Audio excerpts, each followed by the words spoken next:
ಒಂದು ಪ್ರಿವ್ಯೂ ವಿಡಿಯೋಗೆ welcome to the Ganesh stories. ಇವತ್ತಿನ ಪ್ರಿವ್ಯೂ ಮ್ಯಾಚ್ ವಿಡಿಯೋ ಬಂದ್ಬಿಟ್ಟು D C versus G T. ಈ ಮ್ಯಾಚ್ ಎಲ್ಲಪ್ಪ ನಡೆಯುತ್ತೆ ಅಂದರೆ ಡಿ ಸಿ ಹೋಮ್ ಗ್ರೌಂಡಲ್ಲಿ ನಡೆಯುತ್ತೆ. ಇಲ್ಲಿ ಮಿನಿಮಮ್ ಸ್ಕೋರ್ ಆಸ್ ಯೂಸಲ್ ಇಲ್ಲಿ 200 ಬರಲೇಬೇಕು. ಯಾರು 200 ಹೊಡಿತಾರೆ ಅವ್ರಿಗೆ ಅಡ್ವಾಂಟೇಜ್ ಸಿಕ್ಕಾಬಟ್ಟೆ ಇರುತ್ತೆ.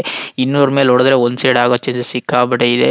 ಈ ಪಿಚ್ ಸಿಕ್ಕಾಬಟ್ಟೆ ಬೌಲಿಂಗ್ಗೆ ಮತ್ತು ಬ್ಯಾಟಿಂಗ್ಗೆ ಸಿಕ್ಕಾಬಟ್ಟೆ ಆವ್ರೇಜ್ ಆಗಿದೆ ಗುರು. ಒಟ್ಟಿನಲ್ಲಿ ಮೇನು ಡಿ ಸಿ ಅಂದಾಗೆಲ್ಲ ಸಿಕ್ಕಾಪಟ್ಟೆ ಕಡಕ್ಕಾಗಿ ಕಾಣ್ತಿದ್ದಾರೆ. ಯಾಕೆಂದರೆ D C versus G T ಅಂದಾಗೆಲ್ಲ ಒಂಚೂರು ನೆಕ್ಸ್ಟ್ ಲೆವೆಲ್ ಆಟನ ಕಾಣ್ತಿದ್ದಾರೆ. ಯಾಕೆಂದರೆ ಜಿ ಟಿ ಅವರು ಒಂದು ಮ್ಯಾಚ್ ಗೆದ್ದಿದ್ದಾರೆ, ಡಿ ಸಿ ಅವರು ಮಿನಿಮಮ್ 2 ಮ್ಯಾಚ್ನ ಗೆದ್ದೋರೆ ಗುರು. ಒಟ್ಟಿನಲ್ಲಿ ಮೇನ್ ಹೋದ ಮ್ಯಾಚ್ ಮುಂಬೈ ವಿರುದ್ಧನೂ ಡಿ ಸಿ ಅವ್ರು ಗೆದ್ದೋರೆ. ಸಿಕ್ಕಾಪಟ್ಟೆ ಪಾಸಿಟಿವ್ ಅಂತ ಕಾಣ್ತಿದೆ ಅಂತ ನನಗೇನು ಅನ್ನಿಸ್ತಿದೆ. ಒಟ್ಟಿನಲ್ಲಿ ನನ್ನ ಪ್ರಕಾರ ಇಲ್ಲಿ ಡಿ ಸಿ ಗೆಲ್ತಾರೆ ಅಂದರೆ ಹೌದು, ಈ ಮ್ಯಾಚ್ನ ಡಿ ಸಿ ಗೆಲ್ಲೋ ಚಾನ್ಸ್ ಸಿಕ್ಕಾಪಟ್ಟೆ ಇದೆ. ಜಿ ಟಿ ಅವರು ಕೊನೆಯವ್ರಿಗೂ ಟಕ್ಕರ್ ಕೊಟ್ಟೇ ಕೊಡ್ತಾರೆ ಅಂತ ನನಗೆ ಅನ್ನಿಸ್ತಿದೆ ಗುರು. ಒಟ್ಟಿನಲ್ಲಿ ಮೇನು ಅಕ್ಷಯ್ ಪಟೇಲ್ ಈ ಮ್ಯಾಚಲ್ಲಿ ಕ್ಯಾಪ್ಟನ್ ಆಗಿ ಇದ್ದೇ ಇರ್ತಾರೆ. ಡಿ ಸಿ ಟೀಮಲ್ಲಿ ಯಾರ್ಯಾರಪ್ಪ ಇರ್ತಾರೆ ಅಂದರೆ ಮೇನು ಇಲ್ಲಿ ಡಿ ಸಿ ಟೀಮಲ್ಲಿ ಆ್ಯಸ್ ಯೂಸಲ್ ಇಲ್ಲಿ ಅಕ್ಷಯ್ ಪಟೇಲ್ ಕ್ಯಾಪ್ಟನ್ ಆಗಿರ್ತಾರೆ.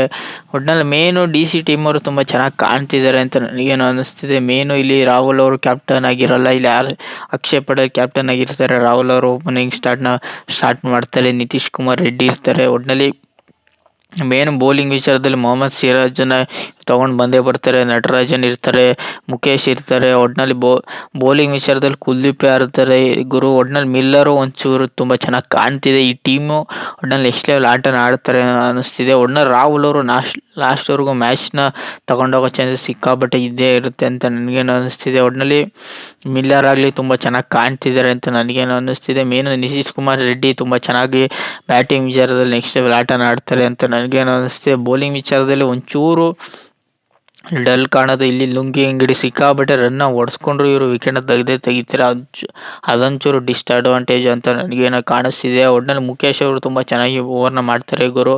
ಒಟ್ಟಿನಲ್ಲಿ ಕುಲ್ದೀಪ್ ಯಾದವ್ ಗೇಮ್ ಚೇಂಜಸ್ ಆಗೋ ಚಾನ್ಸಸ್ ಸಿಕ್ಕಾಬಟ್ಟೆ ಇದೆ. ಒಟ್ಟಿನಲ್ಲಿ ಯಾರು ಟಾಸ್ ಗೆದ್ದು ಬ್ಯಾಟಿಂಗ್ ಆಯ್ಕೆ ಮಾಡ್ಕೋತಾರೆ ಅವರು ಮ್ಯಾಚ್ ಗೆಲ್ಲೋ ಚಾನ್ಸಸ್ ಸಿಕ್ಕಾಬಟ್ಟೆ ಇದೆ ಅಂತ ನನಗೇನು ಅನ್ನಿಸ್ತಿದೆ. ಒಟ್ಟಿನಲ್ಲಿ ಮೇನು ರಾಹುಲ್ ಆಗಲಿ, ಒಟ್ಟಿನಲ್ಲಿ ಅಕ್ಷಯ್ ಪಟೇಲ್ ಆಗಲಿ, ಮಿಲ್ಲರ್ ಆಗಲಿ, ನಿತೀಶ್ ಕುಮಾರ್ ರೆಡ್ಡಿ ಆಗಲಿ, ಇವ್ರ ಮೇಲೆ ಸಿಕ್ಕಾಪಟ್ಟೆ ಎಕ್ಸ್ಪೆಕ್ಟೇಷನ್ ಇದ್ದೇ ಇರುತ್ತೆ ಅಂತ ನನಗೇನು ಅನ್ನಿಸ್ತಿದೆ.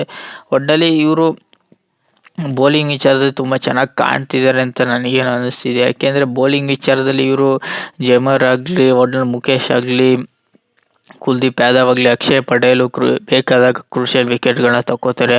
ಅವರು ಕ್ಯಾಪ್ಟನ್ ಆಗಿ ತುಂಬ ಚೆನ್ನಾಗಿ ಕ್ಯಾಪ್ಟನ್ಸಿನ ತುಂಬ ಚೆನ್ನಾಗಿ ನಿರ್ವಹಿಸ್ತಿದ್ದಾರೆ ಅಂತ ನನಗೇನು ಅನ್ನಿಸ್ತಿದೆ ಗುರು. ಒಟ್ಟಿನಲ್ಲಿ ಮೇನು ಡಿ ಸಿ ಟೀಮಲ್ಲಿ ಟೋಟಲಾಗಿ ಇಷ್ಟು ಜನ ಇರ್ತಾರೆ ಗುರು. ಮೇನು ಇಲ್ಲಿ ಜಿ ಟಿ ಟೀಮಲ್ಲಿ ಯಾರ್ಯಾರಪ್ಪ ಇರ್ತಾರೆ ಅಂದರೆ ಜಿ ಟಿ ಟೀಮಲ್ಲಿ ನಿಮಗೆ ನೋಡೋದಾದರೆ ಒಟ್ಟಿನಲ್ಲಿ ಇಲ್ಲಿ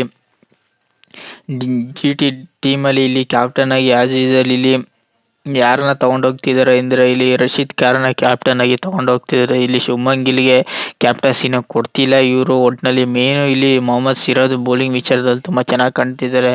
ಬ್ಯಾಟಿಂಗ್ ವಿಚಾರದಲ್ಲಿ ಇಲ್ಲಿ ಮೇನು ಇವರು ಬ್ಯಾಟಿಂಗ್ ವಿಚಾರ ಮೇನ್ ಬಂದ್ಬಿಟ್ಟು ಇಲ್ಲಿ ಸಾಯಿ ಸುದರ್ಶನ್ ಮತ್ತು ಜಸ್ ಪಲ್ಟ್ರಲ್ ಮತ್ತು ಇವರಿಬ್ಬರ ಮೇಲೆ ಸಿಕ್ಕಾಪಟ್ಟೆ ಇವರು ಡಿಪೆಂಡೆನ್ಸಿ ಆಗಿ ಕಾಣ್ತಿದ್ದಾರೆ. ಒಟ್ಟಿನಲ್ಲಿ ಇವರು ಶುಭ್ಮನ್ ಗಿಲ್ನ ಆಡಿಸ್ತಿಲ್ಲ ಗುರು. ಒಟ್ಟಿನಲ್ಲಿ ಶುಭ್ಮನ್ ಗಿಲ್ ಇಂಪ್ಯಾಕ್ಟ್ ಪ್ಲೇಯರ್ ಬರೋ ಚಾನ್ಸಸ್ ಸಿಕ್ಕಾಪಟ್ಟೆ ಇದೆ ಅಂತ ನನಗೇನೋ ಕಾಣಿಸ್ತಿದೆ. ಒಟ್ಟಿನಲ್ಲಿ ಅವರು ಇಂಜುರಿಯಿಂದ ಈ ಮ್ಯಾಚ್ನ ಆಡೋದು ಡೌಟು. ಇಲ್ಲಿ ವಾಷಿಂಗ್ಟನ್ ಸುಂದರು ಬ್ಯಾಟಿಂಗ್ ವಿಚಾರದಲ್ಲಿ ತುಂಬ ಚೆನ್ನಾಗಿ ಕಾಣ್ತಿರೋ, ಬೌಲಿಂಗ್ ವಿಚಾರದಲ್ಲಿ ಅಂತ ಹೇಳ್ಕೊಳ್ಳೋ ಆಟ ಆಡ್ತಿಲ್ಲ. ಮೊಹಮ್ಮದ್ ಸಿರಾಜು ಈ ಮ್ಯಾಚಲ್ಲಿ ವಿಕೆಟ್ ತೆಗೆದ್ರೆ ಮ್ಯಾಚ್ ಗೆಲ್ಲೋ ಚಾನ್ಸಸ್ ಸಿಕ್ಕಾಪಟ್ಟೆ ಇದೆ. ಇಲ್ಲಿ ರಬಾಡನು ಅಷ್ಟೇ ತುಂಬ ಚೆನ್ನಾಗಿ ಬೌಲಿಂಗ್ ಮಾಡ್ತಾರೆ. ಒಟ್ಟಿನಲ್ಲಿ ಮೇನು ಇಲ್ಲಿ ಪ್ರಸಿದ್ಧ ಕಿಶನ್ ಅಷ್ಟೇ ತುಂಬ ಚೆನ್ನಾಗಿ ಬೌಲಿಂಗ್ ಮಾಡ್ತಾರೆ. ಇಲ್ಲಿ ರಾಹುಲ್ ಮೇನು ಇಲ್ಲಿ ತೆವಾಟಿಯ ಒಂದೊಳ್ಳೆ ಕ್ಯಾಮಿಯ ಇನ್ನಿಂಗ್ಸ್ ಆಡಿದ್ರೆ ಮ್ಯಾಚ್ ಗೆಲ್ಲೋ ಚಾನ್ಸಸ್ ಸಿಕ್ಕಾಪಟ್ಟೆ ಇದೆ. ಮೊದಲು ಯಾರು ಬ್ಯಾಟಿಂಗ್ ಆಯ್ಕೆ ಮಾಡ್ಕೋತಾರೆ ಅವರು ಮ್ಯಾಚ್ ಗೆಲ್ಲೋ ಚಾನ್ಸಸ್ ಸಿಕ್ಕಾಪಟ್ಟೆ ಇದ್ದೇ ಇರುತ್ತೆ ಅಂತ ನನಗೇನೋ ಕಾಣಿಸ್ತಿದೆ. ಇಲ್ಲಿ ಮೇನು ಇಲ್ಲಿ ಸಾಯಿ ಸುದರ್ಶನ್ ಮತ್ತು ಜಾಸ್ ಬಟ್ರಲ್ಲು ಮತ್ತು ವಾಷಿಂಗ್ಟನ್ ಸುಂದರು ಮತ್ತು ಇವ್ರ ಕಡೆ ಅಂತ ಹೇಳ್ಕೊಳ್ಳೋ ಬ್ಯಾಟಿಂಗ್ ಇಲ್ಲ ಅಂತ ನನಗೇನೋ ಕಾಣಿಸ್ತಿದೆ. ಒಟ್ಟಿನಲ್ಲಿ ಓಪನಿಂಗ್ ವಿಚಾರದಲ್ಲಿ ಇವರು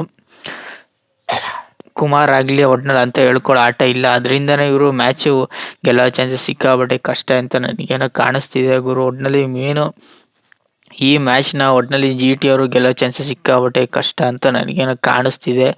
ಒಟ್ಟಿನಲ್ಲಿ ಜಿ ಟಿ ವರ್ಸಸ್ ಆರಲ್ಲಿ ಜಿ ಟಿ ಗೆಲ್ಲೋ ಚಾನ್ಸಸ್ ಸಿಕ್ಕಾಪಟ್ಟೆ ಕಷ್ಟ. ಕೊನೆವರೆಗೂ ಮ್ಯಾಚನ್ನ ತೊಗೊಂಡೋಗ್ತಾರೆ. ಮ್ಯಾಚ್ನ ಫಿನಿಶಿಂಗ್ ಮಾಡೋ ಚಾನ್ಸಸ್ ಸಿಕ್ಕಾಪಟ್ಟೆ ಕಷ್ಟ. ಮೇನು ಸಾಯಿ ಸುದರ್ಶನ್, ಜಾಸ್ ಪಟ್ರಲ್ಲಿ ಇವರಿಬ್ಬರಲ್ಲಿ ಒಬ್ಬರು ಔಟ್ ಆದರೂ ಮ್ಯಾಚ್ ಗೆಲ್ಲೋ ಚಾನ್ಸ್ ಸಿಕ್ಕಾಪಟ್ಟೆ ಕಷ್ಟ. ಇವರಿಬ್ಬರಲ್ಲಿ ಒಬ್ಬರು ಮ್ಯಾಚಲ್ಲಿ ಇರಲೇಬೇಕು, ಇಲ್ಲಾಂದರೆ ಮ್ಯಾಚ್ ಗೆಲ್ಲೋ ಚಾನ್ಸ್ ಸಿಕ್ಕಾಪಟ್ಟೆ ಕಷ್ಟ. ಈ ಜಿ ಟಿ ಟೀಮಲ್ಲಿ ಟೋಟಲಾಗಿ ಇಷ್ಟು ಜನ ಇರ್ತಾರೆ ಗುರು. ಒಟ್ಟಿನಲ್ಲಿ ರಶೀದ್ ಖಾನು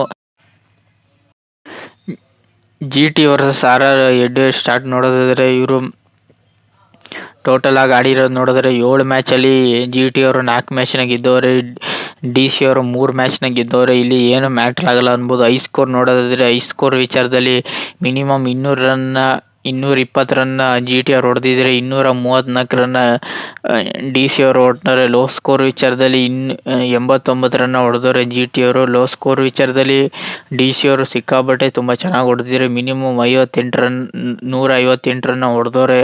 ಒಟ್ನಲ್ಲಿ D C versus G T ಅಂದಾಗ ಒಟ್ನಲ್ಲಿ ನೆಕ್ಸ್ಟ್ ಲೆವೆಲ್ ಆಟ ಇದ್ದೇ ಇರುತ್ತೆ. ಒಟ್ನಲ್ಲಿ ಜಿ ಟಿ ಈ ಮ್ಯಾಚ್ನ ಗೆಲ್ತಾರೆ ಅಂದರೆ ಅವ್ರದ್ದು ಲಾಸ್ಟ್ವರೆಗೂ ಮ್ಯಾಚ್ನ ತಗೊಂಡು ಬುಡಕ್ಕೆ ಬರೋ ಚಾನ್ಸಸ್ ಸಿಕ್ಕಾಪಟ್ಟೆ ಇದೆ. ಯಾಕೆಂದರೆ ರಶೀದ್ ಖಾನ್ ಹೋದ ಮ್ಯಾಚಲ್ಲಿ ಮ್ಯಾಚ್ನ ಬುಡಕ್ಕೆ ಹೋಗಿ ತಗೊಂಡೋಗಿ ಮ್ಯಾಚ್ನ ಕೈ ಚೆಲ್ಲಿದ್ದಾರೆ. ಅಂತ ಮ್ಯಾಚ್ ವಿನ್ನಿಂಗ್ ಆಟನ ಆಡಿಲ್ಲ. ಒಟ್ನಲ್ಲಿ ಜಿ ಟಿ 1 ಮ್ಯಾಚ್ನ ಗೆದ್ದಿದ್ರೆ ಡಿ ಸಿ ಅವರು 2 ಮ್ಯಾಚ್ನ ಗೆದ್ದವ್ರೆ. ಒಟ್ನಲ್ಲಿ ಟೇಬಲ್ ಟಾಪಲ್ಲಿ ಡಿ ಸಿ ಅವರು ತುಂಬ ಚೆನ್ನಾಗಿ ಕಾಣ್ತಿದ್ದಾರೆ. ಒಟ್ನಲ್ಲಿ ಹೋಮ್ ಗ್ರೌಂಡ್ ಅಡ್ವಾಂಟೇಜ್ನ ಡಿ ಸಿ ತಗೊಳ್ಳೋ ಚಾನ್ಸಸ್ ಸಿಕ್ಕಾಪಟ್ಟೆ ಇದೆ. ಒಟ್ನಲ್ಲಿ ಟಾಸ್ನ ಯಾರು ಗೆಲ್ತಾರೆ ಅವರು ಮ್ಯಾಚ್ ಗೆಲ್ಲೋ ಚಾನ್ಸಸ್ ಸಿಕ್ಕಾಪಟ್ಟೆ ಇದ್ದೇ ಇರುತ್ತೆ. ಒಟ್ನಲ್ಲಿ ಡಿ ಸಿ ಬ್ಯಾಟಿಂಗ್ ವಿಚಾರದಲ್ಲಿ ಬೌಲಿಂಗ್ ವಿಚಾರದಲ್ಲಿ ತುಂಬ ಚೆನ್ನಾಗಿ ಕಾಣ್ತಿದ್ದಾರೆ. ಜಿ ಟಿ ಅವರು ಒಟ್ನಲ್ಲಿ ಬ್ಯಾಟಿಂಗ್ ವಿಚಾರದಲ್ಲಿ ಒಂಚೂರು ಅಂತ ಹೇಳ್ಕೊಳ್ಳಿಲ್ಲ. ಬೌಲಿಂಗ್ ವಿಚಾರದಲ್ಲಿ ತುಂಬ ಚೆನ್ನಾಗಿ ಕಾಣ್ತಿದ್ದಾರೆ. ಮೊಹಮ್ಮದ್ ಸಿರಾಜ್ ಆಗಲಿ, ಒಟ್ನಲ್ಲಿ ರಬಾಡ ಆಗಲಿ, ಒಟ್ನಲ್ಲಿ ತುಂಬ ಚೆನ್ನಾಗಿ ಕಾಣ್ತಿದ್ದಾರೆ. ಡಿ ಸಿ ಅವರು ಬ್ಯಾಟಿಂಗು ಬೌಲಿಂಗು ಆಲ್ರೌಂಡರ್ ವಿಚಾರದಲ್ಲಿ ತುಂಬ ಚೆನ್ನಾಗಿ ಕಾಣ್ತಿದ್ದಾರೆ.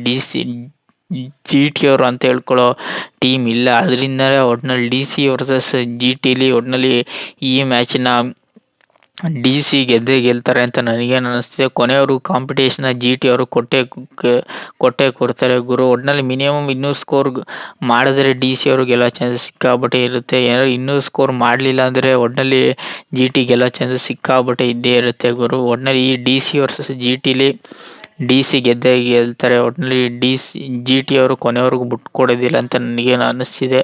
ಒಟ್ನಲ್ಲಿ ಡಿ ಸಿನ ಈ ಮ್ಯಾಚ್ನ ಗೆಲ್ಲೇಬೇಕು ಗುರು. ಒಟ್ನಲ್ಲಿ ಈ D C versus G T versus D C preview video ನಿಮಗೇನಾದ್ರು ಇಷ್ಟ, ಲೈಕ್ ಶೇರ್ ಸಬ್ಸ್ಕ್ರೈಬ್ ಮಾಡ್ಕೊಳ್ಳಿ. ಸುಮಾರು ಜನ 1000 ಸಬ್ಸ್ಕ್ರೈಬ್ ಬೇಗ ಕಂಪ್ಲೀಟ್ ಮಾಡ್ತೀರಾ. ಬೇಗ 1000 ಸಬ್ಸ್ಕ್ರೈಬ್ ಕಂಪ್ಲೀಟ್ ಮಾಡಿ. IPL ಮುಗಿಸಲಿ ಬೇಗ 1000 ಸಬ್ಸ್ಕ್ರೈಬ್ ಕಂಪ್ಲೀಟ್ ಮಾಡಿ. ಸಿಗೋ ಮುಂದಿನ ವಿಡಿಯೋದಲ್ಲಿ ಗುರು.